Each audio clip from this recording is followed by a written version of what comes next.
Well, the big news, Darnell Nurse has signed a contract, so he'll come to training camp. It's $3.2 million in average annual value. That's for 2 years. What do you make of the signing, Matty? Well, it took them about 5 minutes for the Oilers to take a look at the contract Josh Morrissey got in Winnipeg on Sunday. 2 years, $6.3 million. And they said to Darnell, okay, you're a little bit better in our eyes, so we'll give you $6.4 million. So $100,000 difference. I think both camps, Morrissey and Nurse, were trying to outweight the other to see what they would sign for. And then the minute one player signed, and the other team had to come in and give about the same money because they're similar players. Morrissey's smaller, not a shutdown defenseman, not an offensive defenseman. Same for Darnell. Not an offensive defenseman, not a shutdown defenseman per se. Darnell's bigger and tougher, skates well, tends to transport the puck. Morrissey is more of a passer. Well, it looks like Darnell Nurse's camp wanted 3.5. The Oilers were offering 3 for a 2-year bridge deal, and eventually we're going to come to meet in the middle. But I think it did matter where Morrissey went. And you talk about collusion of owners sometimes and how that's frowned upon. There's obviously collusion of agents here. I'm pretty sure Morrissey's agent and Darnell Nurse's agent kind of working together to see what they could get. And once one signed and once they got one side to cave, I think the other one came over as well. So you can kind of see those two dominoes falling when they did. It's a good signing as in the fact that Darnell Nurse has not missed much time. He's missed, I think, 3 practices, so he can come back, fly in, practice with the team tomorrow. They play in Vancouver, but they'll have a skate here. And so he doesn't necessarily miss any time at training camp, which I think is the big thing for the Edmonton Oilers and himself and Darnell Nurse. He didn't want to come to camp having missed a week or two of training camp and having to play catch-up. You know, if you were throwing $3.5 million as to what the Nurse camp probably was looking for, you know, we settled at 3.2. We're not talking about a lot of difference there, but is this more of a case of the player or the agent saying, yeah, we really want to maximize your value here? Or are the Oilers really under that much salary cap pressure? I think they didn't want to go to 3.5 because when they signed him to a new contract, that's where he starts, 3.5.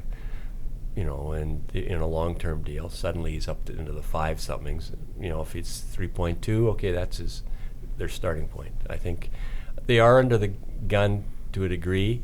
I think they had $3.9 million in cap room, not taking in Andre Sekera's $5.5 million, which could be a long-term injury pot for the Oilers to dip into. But I don't think they want to do that right away. They want to see what they've got first. And that allows them a little bit of leeway to sign a 14th forward, whether that be Scotty Upshall or Alex Chason as a 14th forward, a veteran 14th forward if they want to. Now, how does adding Darnell Nurse back to the lineup? I know training camp just got underway on Friday. How does that change the camp makeup? Well, I think what it does is it kind of drops everyone down a spot on the depth chart. Now you're looking at guys like Evan Bouchard, guy like Caleb Jones, a guy like Ethan Bear. It's a little tougher for them to make the team now. I think before there was obviously a spot and opportunity. If this had gone on for a few weeks or even into the regular season, I think one of those guys would have got a long look. I think Evan Bouchard will still get a long look. I think if he plays well during training camp, I think the Oilers will kind of balance that decision whether to keep him here or send him back to junior. But yeah, it just drops everyone down a notch now, and I think makes it a little tougher for those younger guys to make the team. You know, in Nurse's case, I think he proved last year when Sekera was out for half the year that he could play more minutes than they expected him to. I think going into the season they were looking at him as a third pairing D with Matt Benning. And then when Sekera got hurt, suddenly he was playing 22 minutes a game. I don't think the Oilers quite know what they've got in Darnell yet. I don't think they consider him per se just a shutdown, Dan Girardi type defenseman. I think they feel he's got some offensive upside, but unless they play him on the power play, maybe 26 points is his ceiling. If you're not going to play in the power play, it's tough to get a whole lot of points, and most of his points were on the power play last year. Matty, you've been watching rookie camp since it started, or even before then. What have you seen so far? Anybody impressed you? Defenseman or Defenseman. Jerabek looks like a smooth defenseman who can play both sides, passes the puck well. A little bit older than, he's not 22. I think he's 26 or 27. A little bit older. Didn't get much of a look in Montreal last year. Played more in Washington. Played a couple of playoff games. He looks quite good. Gravel looks good. Kevin Gravel, they signed from Los Angeles too. Got Crohn's disease and really wasn't ready to play in the NHL till after Christmas last year. So got to the end of the year and LA decided to go in another direction and not sign him. So he looks good too. In case someone gets injured, right now, would it be Ethan Bear or Caleb Jones coming up? If somebody got hurt right now, I think it would give a longer look to Evan Bouchard, their first number 1 overall. Yeah, I didn't first mention draft him pick, yet. and I forgot to mention Evan. I think they're torn with him. I think they realize that a fourth year in junior is a lot of years in junior, even though he's going to play a lot of minutes. I think he could probably learn just as much practicing with an NHL team every day with the pace of play, getting some games. They could always use the 9-game, look first before sending him back to junior if it didn't work out. I think that's the issue with Bouchard, and I know we broached this subject a little bit with Peter Chiarelli talking about he's probably way too good for junior, but not good enough for the NHL. And unfortunately, because he's still junior age, he can't play in the American Hockey League. And so there's always been talk about maybe exceptional players getting a chance to play in in the American Hockey League, but of course the junior teams will fight that because his junior team wants him back if he's not going to play in the NHL. But it's an interesting dilemma, and it'll be up to Evan Bouchard of how well he plays in Edmonton, and if he looks like he can be a guy that when he does get inserted in the lineup doesn't get exposed, then I think the Oilers do mull around the fact that he'll probably improve practicing and being around the team and getting spot duty in the NHL than he would playing 25 to whatever minutes a night he'll play in junior hockey. And in junior hockey, when you're that dominant, if you go back, you always have the danger of developing bad habits because you can get away with stuff in junior that you couldn't in the NHL. So I know that's always a tricky spot, and I think Evan Bouchard might find himself in that position if he's comfortable enough, or if he looks like he's good enough to play, not be an everyday defenseman, but it looks like he's good enough to play on spot duty. You never know. St. Louis sent Pietrangelo back to junior twice after making him a first overall pick, and it didn't hurt him any by the time he got to the NHL. But you tend to pace yourself in junior if you're a really good offensive player and you play your 30-odd minutes a game. You play at your own pace. The Oilers don't want defensemen playing at their own pace, controlling the game. They want them to move the puck and do stuff way quicker. And they also realize he needs to learn how to play some defense to go with his 25 goals and 87 points. He has to learn how to keep people in the corner, to work the front of the net and stuff like that, which he's not going to. I'm not saying he's not going to do that in London because Dale Hunter's the coach, but less of it, I would suspect, in junior where he's so dominant. Yeah, and I think Bouchard will get in a lot of games exhibition-wise because you're right, Jimmy. I think they want to see what he can do against NHLers. They want to see if you're going to get exposed, let's get exposed in the preseason as opposed to the regular season. So I think he's a guy that will play probably the most of any Oiler in the preseason. He's a guy that they want to see, they want to get a look at, and they want to make that determination. But I think so far he's looked good against his peers, but we really haven't seen him against older, more veteran players. Have you guys talked to Oscar Klefbom at all since camp started? Just about, obviously he had to have shoulder surgery and recovering from that in the off season. We haven't seen any games yet. Well, until he rips 2 or 3 shots by goalies, which is what he did the year before when he scored 13, I think. And last year he could shoot, but the puck didn't seem to find the net very often because he was, his shoulder was sore. So I think, coming in here, the shoulder was bothering him all last year, and he was trying to play through it, and it got to a point where, one, it didn't make any sense to keep playing through it because the Oilers were out of the playoffs, and 2, after a while, it just your game deteriorates so much because all you do is think about your shoulder and how to protect your shoulder and how to do things so as to not have that exposed. So I think this year he comes in and he's not having to worry about the shoulder. He can just go out and play, and I think that's going to be interesting to see. If he just goes out and plays and doesn't worry about having to protect it or worry about not putting himself in vulnerable positions. Almost everybody on the Oilers defense were looking for, better play or improvement in play from last year. And we talk about Adam Larson. I mean, obviously he had his share of distractions last season with his father passing away and him having to go back to Sweden at least on a couple of occasions. What are we looking for from Adam Larson? 2 years ago, Adam Larson, who actually outplayed Taylor Hall that year in the 1-for-1 trade because Taylor didn't play up to his standards his first year he went to New Jersey, but Adam Larson was terrific for the Oilers as a shutdown defenseman. So I think Larson showed his true mettle in the World Championships playing for Sweden with Oliver Ekman-Larsson as his partner. Larson's a true offensive defenseman, and Larson's more of a stay-at-home, plays with an edge defenseman. So I think his stock got back to where the Oilers saw it before the trade, and he has to carry it on again this year where he has a partnership that's going to work, and he can play every game against the other team's better players, which is why he's who he is. Yeah, he's a shutdown guy. You're not going to get any offense from Adam Larson, but I think there's something to be said when you can throw him over the boards against other teams' top lines, other teams' star players, and you're gonna have a guy that can hold his own and shut other teams down. And I think when you have a shutdown defenseman like that, sometimes those guys are undervalued because obviously you don't see their stats, you don't see what they do for the team. But this is a guy that, you're right, 2 years ago he wasn't.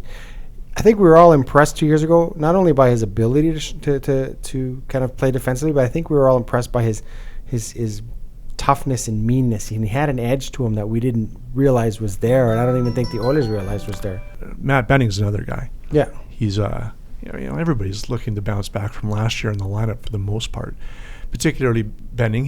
Last year was his sophomore year, and here he is going into year 3 of his NHL career.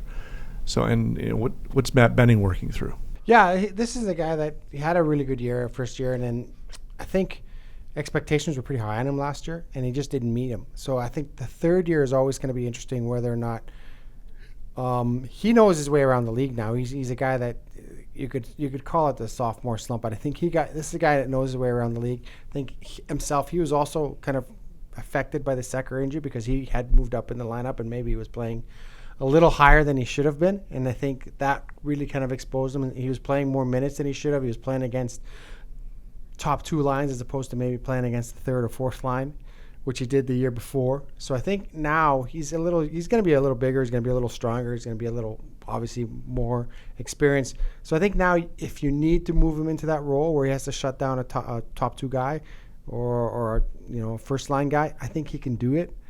I'm going down the list of Oilers defensemen here, and we've talked about, almost everybody here. Mm-hmm. Chris Russell. Now, he was the steadiest of the Oilers defensemen last year, arguably. Yeah. He, came in and did what was expected of him, and he filled roles, particularly when Sekera came back, but then was lost again. I guess we're looking for more of the same from Chris Russell. Well, you know what you're going to get with Chris Russell. He's been around. He's a guy that's played 700-plus games in this league, and he's a guy you're going to get a lot of block shots. He's going to block a lot of shots for you. He's going to get in lanes. He's a guy that you can go out there and kill some penalties. He's smart with the puck. He always seems to make the right play, and I think Larson's another guy that he doesn't have incredible stats, and I think a lot of people look at that contract and go, well, that's a lot of money for a guy that doesn't put up a lot of numbers, but he does so many intangible things for this hockey team, and he does so many things well, and he's such a veteran and he knows the game so well. I think sometimes you have to pay for those intangibles. You have to pay for that veteran leadership ability. You have to pay for the fact that he's played so many games in the league, and you have to pay for the fact that he knows how to get into lanes and block shots and do things like that on penalty kill. And the biggest X factor will be if and when Andrej Sekera gets back into the lineup. Yeah, I would almost write off Andrej Sekera, to be honest with you, because he's not going to be able to. Achilles, You're not going to be able to skate. You're not going to be able to get in shape. It's kind of similar to what it was last year. If he comes back at Christmas or just after Christmas, he's a half a year behind everybody else. And I think that might be a situation with this because he can't skate on it. You can't do anything with it. So if and when he does come back, I don't think he's going to be very effective. It's going to be interesting to see. Maybe if the Oilers can get in the playoffs, maybe he can kind of get up to speed by that time. But when you miss the first half of the season, which was what they're expecting from him, I think it's really tough to come back and be effective. And I think we saw that last year. When you're injured, when you get a knee injury like you did last year, it takes you a full year to come back to be the player that you were. And so he got injured in the playoffs, so he wasn't going to be the same player until they got to the playoffs. And I know they kind of rushed him back, and he was hoping to get back a little earlier, but he was just not effective when he came back, and I can see the same thing happening this year. And this might be a career-ending injury for Sekera. He might never be the same player that he was before. Well, would you just shut him down for the entire season? Well, I would look and see how the surgery went and the rehab went and when he's on skates and things like that. You also have to see where your team is at. I think if your team is making a push and you need a guy like that and he can step in and help you out in a sense towards the end of the season, then you do that. I think they are going to weigh that $5.5 million that they'll save in salary cap by putting him on long-term IR, and then they'll say, well, would it be better to bring in a $3 million defenseman halfway through the year or get Sekera back? And I think that's one of the things that the Oilers will look at and kind of assess down the road. And that's one thing that I know has been talked about here for the beginning of training camp is, and forgive me if I'm forgetting, but Shirelli did say that they would probably look at trying to bring somebody else in if they had to. Yeah, they said they were looking at some options and things like that. So they said that if the need arises, they're not afraid to bring someone in. Oh, and Jim Matheson's walking back to the studio right now. Are you here to announce a trade or something, Matty? No? You got to talk to the principals, as they say. We were just talking about Andre Sekera, how, we were talking about, obviously, he's being projected to maybe being available Christmas time, halfway through the season, how effective he would be even coming back from an Achilles injury. Derek's saying, you can't really count on Sekera at all coming back from that kind of an injury. Achilles tear or a torn knee ligament, I think some people say that torn knee is worse because if it's really, there's lots of ligaments torn as opposed to, and we don't know the severity of Sekera's tear as to whether it's all the way through or it's half through, or we know it's in a different leg than his knee, so it's not the same leg that he had last year with the knee. So even when he comes back, you're right, he's missed half the season again. No camp. I suspect next time around I would send him to the minors for a few weeks to play a few games, which they could certainly do. But, they've got his contract sitting there, and they can put him on long-term injury to free up some money to go and get another defenseman. But if then they go and do that, then when Sekera comes back, then they got too many defensemen, and then they have too much money. They don't have enough money for all the players. So it's a very difficult situation in terms of managing the cap for the Oilers. But they'll miss him. They missed him last year. I think he was a top 4 defenseman on the roster going into last year. They missed him, and they'll miss him again this year. He plays a quietly effective game, and at the end of the night, he plays a lot of 20-minute games and plays them pretty well. So they're still going to miss him. I think we'll end it there. I'm Jim Matheson. I'm Derek Van Diest. Perfect. Thank you.